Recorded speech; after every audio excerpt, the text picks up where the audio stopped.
Alors, Derek est sur la route pour aller chez son responsable de jeunes et en fait, il a genre plein de questions dans la tête. Mais pourquoi est-ce qu'il veut qu'on se voit? C'est bizarre. Pourquoi il m'a appelé? Est-ce qu'il y a moyen qu'il sache ce que j'ai fait hier? Non, non, impossible, ouais, c'est pas possible. Non, y a pas moyen. Alors, moi, j'ai une petite théorie sur pourquoi est-ce que on l'a appelé. Si tu veux bien, je te la part. Ah, tu t'en... Ok. Je vais quand même te la partager. Alors, si vous êtes déjà allé à l'église avec vos parents et que vos parents sont, entre guillemets, des fervents chrétiens, tu vois. Vous savez, les parents, des fois, ils peuvent avoir des inquiétudes par rapport à votre style de vie, comment tu t'habilles, comment tu te comportes, les endroits que tu fréquentes, les gens avec qui tu traînes, etc. Et en fait, sachez-le, hein, faut qu'on soit clair dessus. Sachez que leurs inquiétudes, ils les partagent aussi avec les responsables de jeunes de l'église. Ouais, tu sais, mon fils, ma fille, ces temps-ci, on remarque qu'il y a un gros changement dans sa vie, elle s'habille plus pareil, il a commencé à changer, elle met du vernis un petit peu trop voyant, et puis même ses fréquentations ont changé, et puis d'un seul coup, maintenant, on le voit plus trop à la maison, etc. Est-ce qu'il n'y a pas moyen que tu discutes avec lui pour essayer de savoir? Peut-être qu'il veut pas nous dire les choses à nous parce qu'on est ses parents, mais peut-être que pour toi, ce sera plus simple, tu vois, tu connais les jeunes, tu sais comment ils fonctionnent, toi aussi t'as un peu de jeunes dans ta tête. Perso, pour moi en tout cas, c'est comme ça que ça s'est passé. Et je crois que Derek, il a plus ou moins la même idée que moi en fait. Parce qu'il connaît sa mère, il sait que sa mère est comme ça, donc il y a moyen qu'elle l'ait appelé pour lui dire ouais ben est-ce que tu pourrais pas parler à mon fils, etc. Et que du coup, bah il y va, mais c'est pas pour rattraper le temps perdu quoi. Ils arrivent et là, bon, voilà, ça va, tu vas bien, tranquille, ça va se checker. Après, voilà, ça va se poser devant une partie de FIFA, ça va me prendre du jus, ça va me manger des pizzas, passer du bon temps, quoi. Et en fait, Derek, il est là, il sourit tranquille, etc. Mais il sait que il y a un moment où vas-y, genre, vas-y, ça va tourner, je le sens que ça va venir. Et, bien évidemment, entre deux matchs, entre deux discussions bien lambda, tu connais, il faut noyer le poisson dans l'eau, son respo va glisser tranquillement le sujet sur la table, comme si de rien n'était. Ben ouais, carrément, mais t'as grave raison. Et puis en plus, tu sais, je suis quasiment passé par là aussi, donc franchement, ce que tu dis là actuellement, franchement, je le comprends exactement bien, genre. Étape 1, créer le lien. Et franchement, voilà, tu sais, ce qui est ressorti aussi de mon expérience, de ce que j'ai vécu, etc., c'est que voilà, si jamais vraiment tu sais pas qui tu es, faut vraiment faire gaffe, tu vois. Si jamais tu sais pas qui tu es, si jamais tu sais pas qui tu es, voilà, tu vas galérer et tout. Et étape 2, rentrer dans la morale. Et voilà, tu vois, les gens, ils pourront te marcher dessus un peu plus facile. Oh God! Mais c'est pas toi, tu m'as dit que t'aimais les jeux vintage. T'as jamais joué à DBZ ou quoi? Étape 3. Toujours noyer le poisson dans l'eau. Comme si la morale faisait entièrement partie du moment actuel. Reprends-toi, mon pote, sinon tu vas perdre, là. Là, tu vas perdre. Mais donc voilà, t'as vu, t'as compris.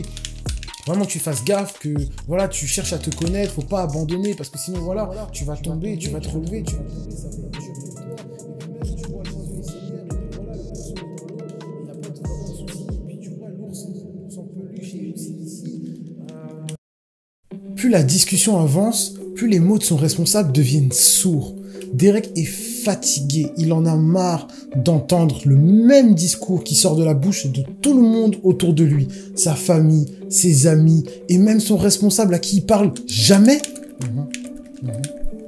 Il cligne des yeux une fois, 2 fois, 3 fois, il secoue la tête. La voix de son interlocuteur l'irrite de plus en plus. Il cherche le silence, il est dérangé. Dans un excès d'agacement, les mots vont sortir tout seuls de sa bouche. Mais tu vas la fermer, le responsable, complètement paumé.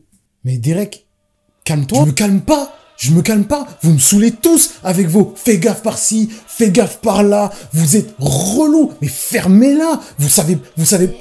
Oh, mais vous êtes vraiment... Derek, ça va. Calme-toi.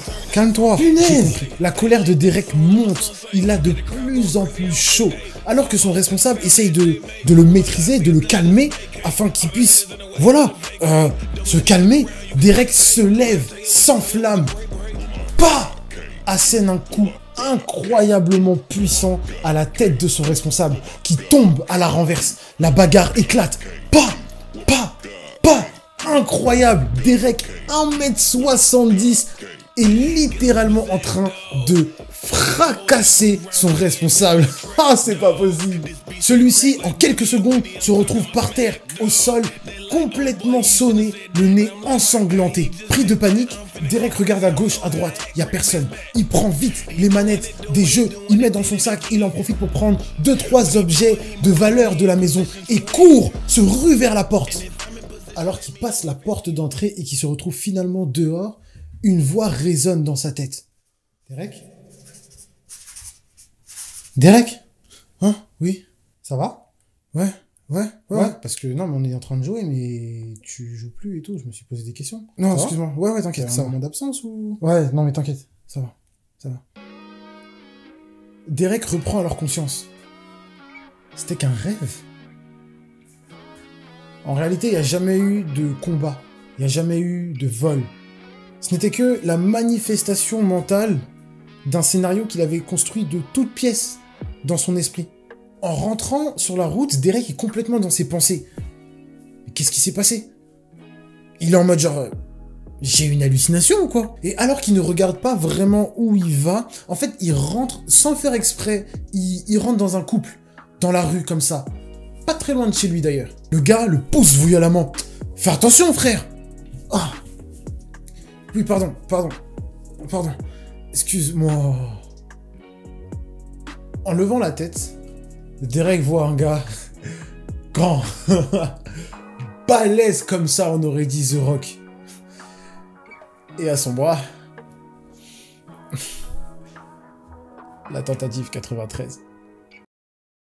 Derek finit par faire le premier pas et propose un rendez-vous, qu'elle accepte.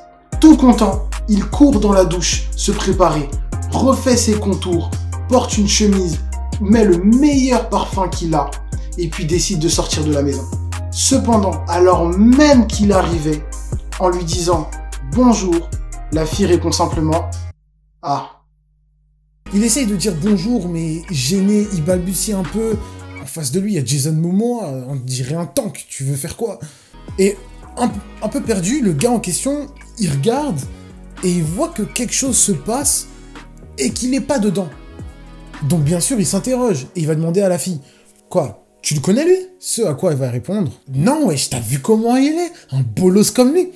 Jamais de la vie, frère, vas-y, viens, on y va. » À ce moment-là, le gars va juste sourire et il va dire « Toi, t'oses me rentrer dedans, toi? Vas-y, pousse-toi, vas-y, pousse-toi. » Il a même pas fait comme ça. Comme pas, ils sont pas la même taille, tu vois. Il a fait « Vas-y, pousse-toi. » Il a fait « Vas-y, pousse-toi. » C'est son petit, wesh. C'est son petit. Mais pour Derek, dans sa tête, c'est le choc.